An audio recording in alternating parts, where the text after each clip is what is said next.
Welcome back to Reading Bear. Today, we will take a look at some new revenge stories. And if you enjoyed my content, please don't forget to subscribe to my channel and post some bear emojis in the comments. Let's go! First one is titled, Teaching a Property Officer in a Bank a Lesson in Humility. This happened back in 2012. One of my co-workers fell in love with a ginormous house. 7,000 square feet. 7 bathrooms and 7 bedrooms. 2 full kitchens. Sitting on 2 acres, and the backside butted up against federal land, which means it could never, ever be built on. So his view could never be compromised. In 2008 this property was carried on the tax rolls for $980,000. Then the economy went into a tailspin. The builder, a residential construction company owner, found himself overextended. With the acute slowdown in home building, he could not meet the note on the property. So the bank ended up with it. Fast forward 4 years. The bank had been marketing it the whole time, and found no takers. So by 2012, it was make an offer. So my coworker went to the bank with an offer of $325,000, contingent on him selling his current home. The bank's property officer literally laughed in his face. Told him that worth at least $600,000 and not a penny less. That the bank would rather let it crumble into dust before accepting his $325,000 offer. Without going into a lot of detail here, it turns out that events happened about this time. The bank found itself having to move over 200 homes and businesses within 60 days, because they suddenly needed some cash. If you are thinking fraud and embezzlement, you'd be correct. So they hired a company to auction off the properties in our state's capital. Which was a bit odd, as it is 250 miles away. But I guess they rolled it into another auction they'd already scheduled. It was a no-reserve price auction. You could start with a bid of $1. So he and I went up there. We knew his house was up for auction, and he'd lined up his financing. From another bank, by the way. Why give them any interest, if this worked? Sure enough, it came up, and there were only 2 people bidding on it. And the second guy dropped out at $295,000. So my buddy bought it for $295,500. Sweet. The property officer was there watching all this. The look on his face was priceless. When it was all said and done, my friend sent a nice letter and a fruit basket to the bank's executive board, thanking them for the $30,000 reduction in price that they'd given him. Edit, he just sold it a couple of months ago, because now he's an empty nester. Got $475,000 for it. So he made about $180,000 for living in it 5 years. Thank you, bank. Next one is titled, Lie to Insurance Company About Accident, Get Caught for Insurance Fraud. So last month I was in an accident where this guy misjudged his turn radius leaving a parking lot and hit my back bumper. His car was completely ducked on the right side, his front right tire popped, and the entire right side of his car from completely scratched and streaked with my red car paint. I knew there was already some weird crap going on because when he pulled over, 2 Korean dudes come out of his car and literally just walk away. Keep in mind, this dude is a 50-year-old Middle Eastern man, but I was so shook up at the time I was just like, what the hell, okay. We get out, exchange info, he gives me his personal insurance, took pics, and said that we would be in contact about next steps. I filed a claim literally an hour later because that's what you're supposed to do, not like what this guy tries to pull. He contacted me that night and asked that we figure this out between ourselves, that he's a nice, reasonable guy, that he just graduated law school. I don't know how this was relevant in our conversation, maybe him trying to imply he'll get me, that he has no money, blah blah. I was like, oh, I already filed the claim, and immediately his tone changed and he got all upset. I knew that he was going to duck me over. His insurance company called me a few days later saying that their client hadn't filed a claim yet and only knew because my adjuster contacted his adjuster to inform them of the accident. So they asked for my side of the story, which I gave honestly. They told me that they are obligated to give their client 14 days to contact them back before making a judgment. This was already 4 days after the accident and I was like, what the duck, this driver is sketchy as hell. A few days later I get the call from their insurance. They determined that liability was 100% on me. This motherducking driver lied about everything. He lied where the accident occurred, lied about coming out of a parking lot, and claimed that the damage occurred when I merged into his lane. He even claimed that there were no passengers in the car. I was furious. How can he just try to pull this shit on me? The pictures obviously show the damage and his story doesn't even make sense for the damage done. He probably thought that he lucked out because he was a 50-year-old man and I was a 20-something girl that he would be able to use my inexperience against me. Well, duck that shit, get wrecked, son. My insurance company tried to reason with his adjuster, but because no witnesses or dashcam, it became a he said she said battle. But my adjuster wouldn't give up. She was like, duck it, he didn't have Uber, Lyft stickers on his car, but let's just file a claim for both and see who contacts us back, and try to poke holes in his story, and lo and behold, Uber contacted us back. They asked me about the accident and I was like, so here's the deal. This dude didn't give me his Uber insurance, he gave me his personal insurance. So I'm just here asking if you can confirm he was working for Uber at the time, because he's straight up lying to his personal insurance. And the Uber adjuster was like, okay, this is a different situation because we thought this was a by-the-book accident, so now I have to go back to Uber and file an inquiry for more info. That was a week ago. On Monday, I get a call back from Uber confirming that he had passengers in the car at the time and that he was driving for Uber during the accident. I call my adjuster, who then calls the driver's personal car insurance adjuster to let them know that this shit about to go down. My adjuster calls me back and basically says that his personal insurance is dropping their claim, their only focus now is to get the money back that they gave for his repairs. My adjuster then tells me that the driver essentially committed insurance fraud by lying about everything and that he could have been trying to double-dip both Uber and his own personal insurance. And that now, this dude has a whole set of other issues to deal with. She tells me that his personal insurance is going to be contacting Uber and getting more info before moving on, but I get the impression that this dude is ducked. Got a call from Uber literally yesterday after I sent in estimates for my repair, and they're going to hook me up next week with a rental car and pay for my repairs as soon as possible. I'm so thrilled and had the biggest justice boner ever, and it was fantastic. I know I was lucky because if it wasn't for those two passengers, I likely would have been ducked. I only have liability insurance, and I'm definitely going to invest in dash cams, but damn, this was a journey for my first accident. I'm going to be living off this schadenfreude for the entire year. Next one is titled, The Divorce That Took Everything Away from the Woman. Started a few years ago. I thought we were happy. We were your usual suburban professional couple. Financially secure, healthy, good love life, 2 kids, 14 female and 9 male at the time. I thought we had a healthy social life.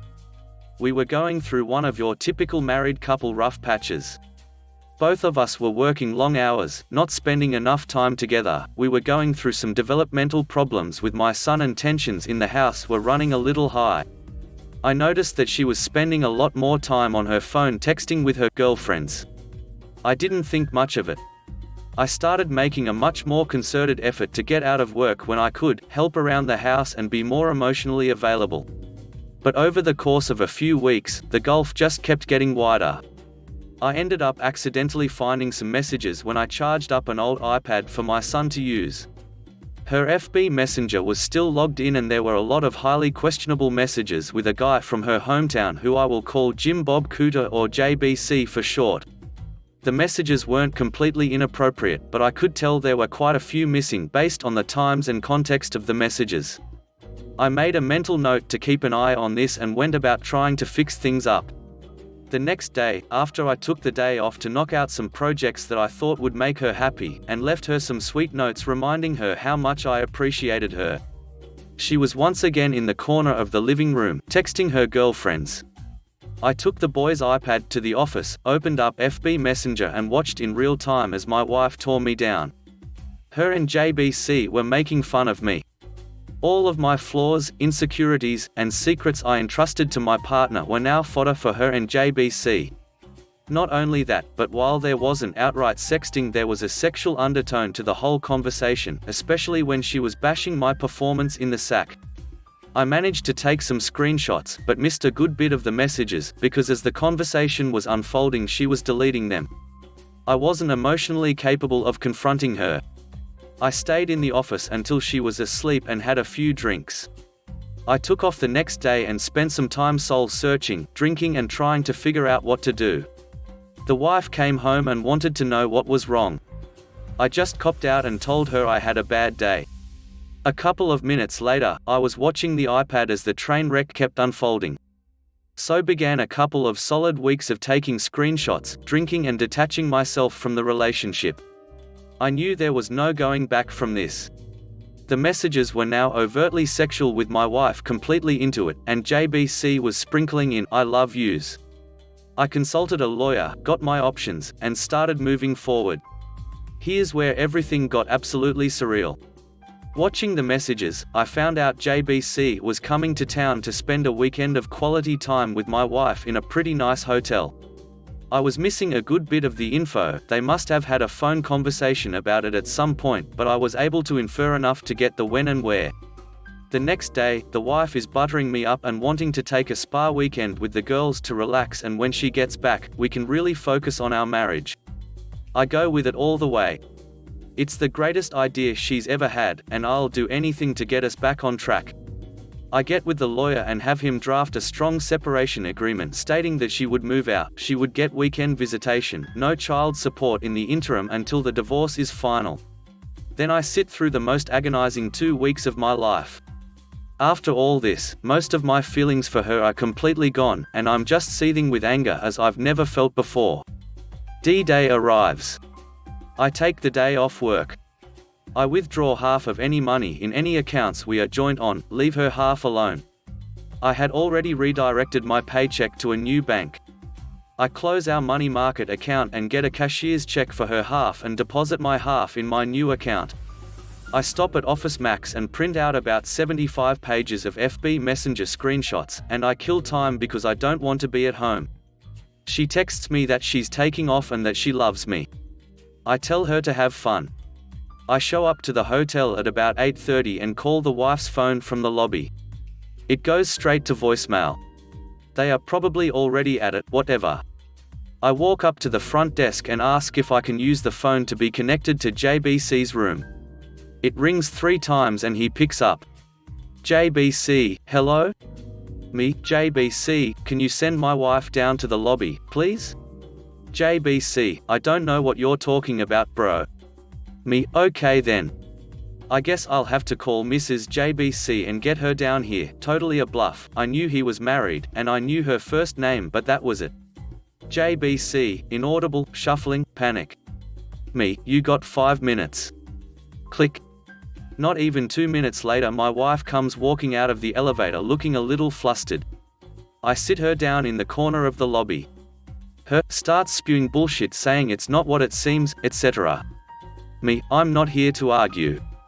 The things that are said in this pile of papers are what's going on. The only way I'm not giving a copy of this to our daughter, your parents, and emailing it to everyone we know, is if you move out immediately. Wife was very prideful. Our daughter was going through a rebellious teen phase, and her knowing probably would have forever killed their relationship. Wife was also her parents' golden child, and she always worried about what they thought of her. I didn't have much leverage and shame was my only card to play. Also, her professional life is built up around her image, so I knew she would protect that at all costs. Her, sniffle, mumble, inaudible me, this is a check for half of the money market account. I've withdrawn my half of the money from all the other joint accounts. You should have more than enough to get a place. She starts to cry a little. I could almost see the different thoughts and waves of emotions going through her, but now was the time to keep pressing. Me, here is a separation agreement that I think is more than fair considering what's going on. I'm going to need you to look this over, sign it, and leave it at the house when you get your stuff. Do you want to look through these screenshots? Her, no. Me, okay, go have fun with JBC. Do not come back to the house or I'm going to send this, holds up a ream of screenshots, to everyone. I bounce out of the lobby, and I can hear her start to have a breakdown. I get to the car, drive off to a parking lot and have my own crying rage fit. Previously, I would have cried in front of her and yelled and whatnot, but I managed to get my crap together enough to pull it off. I don't know what she did that night or over the weekend. She texted and called over and over wanting to talk. I just turned the phone off, and by the time Monday afternoon rolled around, there were movers getting her stuff and she delivered the agreement. I let her have a talk with the kiddos, basically saying mommy and daddy need some time apart, we still love you, etc. etc. Standard divorce talk. After a week, she wants to have a real talk for the first time. I oblige because I've already got my shit together and I've got an idea of what I want, but I should hear her out. She's so sorry. She wants another chance. She wants her family back. She'll do anything. She's on her knees crying into my lap. I have no intention of ever taking her back. I tell her she needs to set up marriage counseling on her own at a time that works for me. I tell her that I can't live with her, but she should be around the children to try to maintain a relationship with them. So, starts our new normal of her coming over the house, cooking and having dinner with the kids 3 nights a week. She always saved me a plate, I made myself scarce, her cleaning the house and doing the kids' laundry, then heading back to her place. We went to counseling. It consisted of her working through her issues with the therapist, trying to figure out why she did it, her begging for forgiveness, and me stoically playing the victim. I was never going to give her another chance. All I wanted to do was kill time, establish myself as the primary caregiver to the kids, and establish her as not having residency in the house. After a few months, I go to my own therapist and get diagnosed with depression and PTSD. I ask my work if it's possible to go to part-time for the foreseeable future to deal with personal issues, and it's no big deal. After 6 months of therapy, I told her that I couldn't forgive her right now and that I wanted an amicable divorce, but she is still the love of my life and maybe someday we could give it another try. She was devastated but agreed to the divorce if I promised to try again someday. Once the divorce was filed, I needed the kids to want to stay with me. I left a Google search for "How to Survive Your Wife's Infidelity" up on the shared PC at home, and I left some printed out infidelity articles not so hidden in the kitchen. My daughter found them and came to me crying. I told her she wasn't supposed to find those, that mum made a mistake, that mum still loves her, and that I would always be here for her. My daughter, who used to hold my wife in such high regard, now wouldn't talk to her without screaming, and it crushed her. Not surprisingly, when the court needed statements from the kids a few months later, little brother followed big sister's lead and they both wanted to stay with dad in the house they grew up in. When the divorce was finalized, I got the house, had to buy out some of her equity, but that's okay. I got primary custody of the kids. I got awarded generous child support due to the difference in our incomes due to me working part-time. Now for the last 2 years, I've gotten to live in the house with my kids, work part-time, get the now ex to subsidize it for me, and when she takes the kids over the weekends I get to have my fun with Tinderellas and some FWBs I've cultivated. In the eyes of my kids, I'm the patron saint of fatherhood for taking the high road and always being there. In the eyes of my ex, I'm the one that got away, the one that she will always pine for, and I get the bonus of having her come over for sex whenever I want it by dangling that carrot of maybe getting back together. But that is never going to happen. Next one is titled, "Don't Call Me Lazy." I was recently told I should post this story here, so here goes. I was 18 and dating a dude for a few months. We got like 2 feet of snow and I was snowed in at their house. I had to spend the night. His mum was furious. She made me sleep on the couch and she blew up an air mattress and slept between me and the bottom of the stairs to ensure I couldn't go upstairs and defile her poor little innocent son, whom I'd been ducking for 3 months at that point anyway. Next morning she was still very cold and salty towards me. To clear the air, I volunteered to start shoveling. Plus I wanted to get away from her as soon as possible. 3 hours later, my boyfriend and I had cleared maybe the first 15 feet of a 40-foot driveway. She sat on her butt in her warm toasty house watching us. We came in for a break and before I had my gloves off she said, "Wow, you're so lazy, you're coming in for a break already?" Pathetic. My car was parked at the very end of the driveway. I mentally said, "Duck this shit," and put my gloves back on. I immediately trudged to the end of the driveway and spent 10 minutes freeing and clearing off my car. I asked my boyfriend to come with me and he gladly agreed as he hated his POS mother. I went in, tracked as much snow as possible all the way up the stairs to get our stuff, her screaming at me all the while.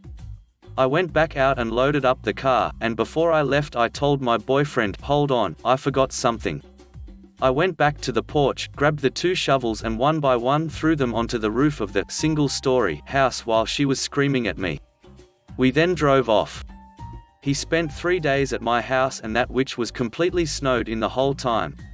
Suck a dick, Karen. And yes, her actual real name was Karen. Fitting. Next one is titled, Revenge is Best Served Cold, Very Cold. About 9 years ago my husband and I got hooked up on a rental house that was a great price and bigger than we actually needed. It had 4 rooms, but we really only needed 2. We were mid-20s at the time and had just moved to the area where my husband went to high school. He reconnected with some old high school friends that were newly married and having some housing problems. Of course, we offered one of our spare rooms to them for the super low price of $300 a month. They used to be great friends in high school, so they're obviously still great people, right? By the 2nd month their rent was late and I told them they had until the 15th to pay or leave. The 15th came and no money was paid, so I told them to pack their shit. They tried a sob story, but I wasn't hearing any of it. They didn't pack, but sat on the front porch for over an hour. A car showed up and I realized it was the local dealer. These assholes waited to buy an 8-ball on my porch, but couldn't pay rent. And then they left without taking their crap. So I found every remote they had, about 4, and super glued the backs on every one. I smiled to myself for months imagining their batteries dying and them realizing they couldn't get the backs off to replace them. Duck, you bad roommates. Last one is titled, Ram my scooter on an empty road, hope you like tailgating my ass for eternity. I was riding my scooter at slow cruising speed down the main street of nearby Colony, one of the biggest residential colony in Asia, with an empty road in front of me as it's pretty late in the evening. It's a narrow road with a divider in middle with room for only bus-sized vehicle to pass at a time on one side, so the smaller vehicles like my scooter are forced to stock to left side of road. Now, this white hatchback appears from nowhere and starts honking at me for no goddamn reason at all. Clearly he had room to pass through. But the idiot of a fatherless driver decides to ram me as I was preparing to give him more room to pass through. It was a minute nudge on my plastic bumper, but I felt it. I was furious as I saw cigarette-smoking middle-aged pedo look having blob sitting in the driver's seat signaling me to move out of the way through my rear view. I was about to stop my scooter and confront him, then I remembered my mum's words to never talk to a greasy old stranger on a dark isolated part of town, and also that revenge is dish best served hot. So, I decided what a sane person would do in that situation and have him tailgate my ass for the whole 10 kilometers of the road with no exit in sight, small roads, smaller exits. Finally my street came up and I turned for my hood entrance, whilst giving him the finger. The whole ordeal lasted half an hour with some stops along the way where I stopped abruptly so he could get out of his car profusely sweating and shouting obscene remarks about ending my existence as I repeatedly drove away while he struggled to get back in his mini car to begin chasing me again. Thanks for listening.